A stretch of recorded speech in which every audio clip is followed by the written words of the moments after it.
vlog, welcome to my guys. So, thank you so much. Buti na lang dinala ako ni Mudra pagkatapos ng trahedya sa kuna kagahapon. Doon sa kasama papuntang ano, sabi pa niya sa akin na dapat titignan ko daw yung kaliwat, kanan, left and right. Wag daw akong umasa sa signal light, right signal and left signal. Sabi ko, madam, hindi pwede yung mag-stop ako doon kasi I'm a right way. Nasa ano kami, sa kanan. Papunta ka kaming Al Rasadiyah, right lane. Bakit tapos yung nakasagi sa akin, tapos papunta siya ng left? O, dapat pag ano mo siya, kasi may pool din sa harapan ko, hindi pwedeng no overtaking allowed. O, so for today's vlog, welcome to my guys. Andito po yung aking pampagwapo, pampaganda, isa sa aking asawa at isa sa akin ang Mikero Blackening Shampoo. Ayan, naka-discount po ako ng 12.50 doon sa Viva. Sabi niya, nakita ko sa ano, sa tag price. Sabi ko 21 daw. Sabi ko, ba't ang mahal? Sabi ko din sa itik. Doon sa Viva, sabi ko ganyan is 17 dirhams lang. Tapos yung pag-pants sa isa ay 12.50. Sabi ko, dagdagan mo ng isa kasi para sa aking asawa. My partner in crime si Miss Janet Dulcipuro Dungog, aking palangga. Ayan po. Para sa, kasi ang dami ng highlights, oh. Sabi niya, ang dami mo ng uban. Sabi ko, maghanap ako ng ano. So nakahanap talaga ako. Buti na lang, thank you. Thank you. Thanks, Lord God Jesus Christ. Hindi kami pumanaw ng aking alaga kahapon. Salamat po, Panginoon. Kay bait talaga ng Ama. Hindi niya ako pinahintulotang ipadala doon sa police station ng Azman. Siyempre, I'm the right way. Ba't ako, tapos pagpapayin sa ko ng ano, pagbabayaran akong 500 dirhams, sinuhada. Why like that, no? Porket mga Arab kayo, nandito kayo, sus. I just came and Doha, Qatar. 19 years length of service in just one sponsor. Nung mula na tumawid ako, mula sa Qatar, May 30, 2022, dito lang ako dimalas. I'm so unlucky. You know that? Kabusit-busit. Mayroon pang magpakaso. Sabihin pang, tok a car. Ano ako? Carnapper? I'm not a criminal. It's a mild lang yan. Tapos pakasuhan pa ako. Tok a car. Tok a beju. Ano ko yung bahay nila? Magkakapira ba ako? Maging milyonaryo ba ako? Mga ulul talaga, no? Pero mamamatay din tayong lahat. Ikaw, amo ka. Ano ba yun? Attorney sila pero Indiano national sila. Hindi sila Emirati. How ka magiging Emirati ka? Na Indiano national ka? Dito ka nga lang nakatira na nagtatrabaho, attorney ka, pero mga hanggaw sila, mga ulul. Sabihin pang, you broke inside the house? Ako? Nambasag, ano ako, basagulero, lasinggo? Umiinom ako, oo.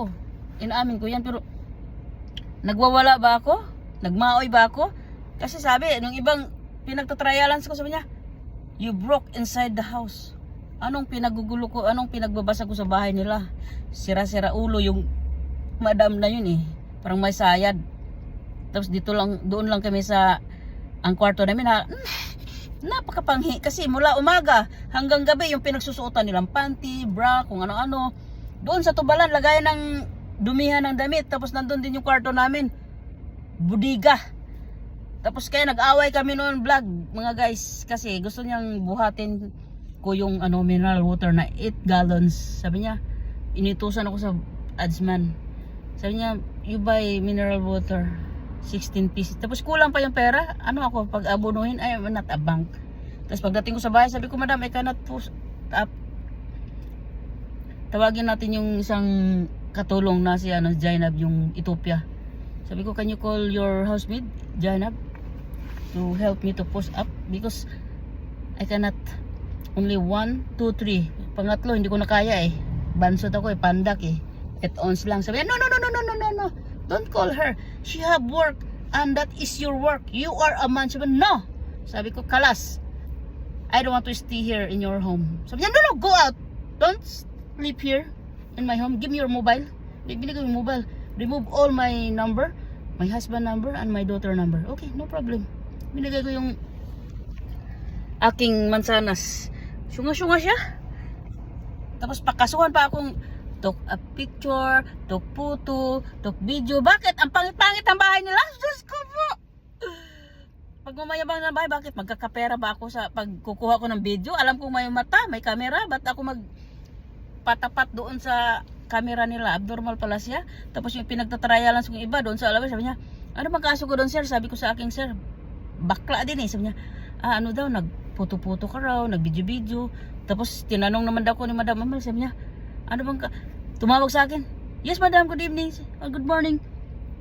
Did you broke inside the house?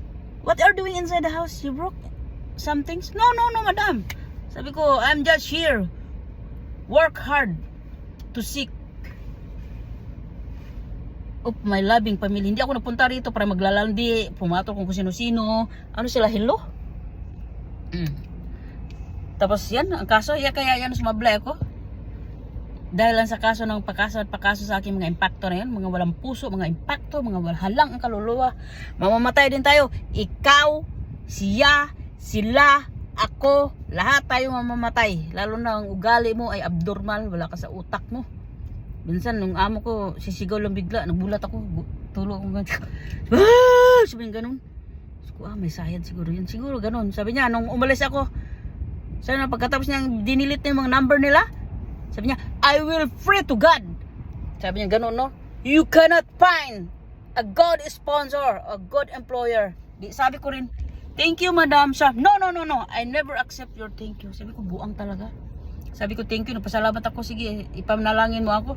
Sabi niya, no. Buang talaga siya, no? Sus, kaya, mayroon talagang taong ganun, no?